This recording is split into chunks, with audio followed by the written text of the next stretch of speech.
বন্ধুরা, আমরা কাঁঠালটা রান্না করবো। আমরা প্রথমে সেই রুটিটা দেখবেন।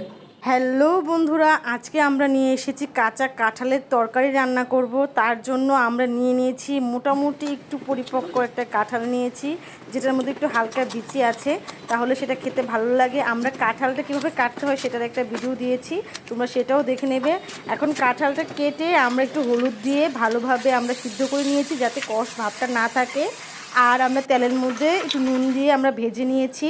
এরপর আমরা দেব সম্ভার দেওয়ার জন্য নিয়ে নিয়েছি গোটা জিরা, মৌরি, তেজপাতা, এলাচ, দারচিনি দিয়ে দিয়েছি। একটু গন্ধ হয়ে আসলে তারপর আমরা দিয়ে দিয়েছি মশলাগুলা। মশলার মধ্যে রয়েছে তোমার জিরা, ধনিয়া, হলুদ আর লঙ্কার গুঁড়ো, এগুলো আর গোটা লঙ্কাও দিয়ে দিয়েছি। মশলাটা একটু কষিয়ে আমরা দিয়ে দিয়েছি এর মধ্যে এই কাঁঠালটা ভালোভাবে কষিয়ে আমরা একটু জল দিয়ে ঢেকে দেব।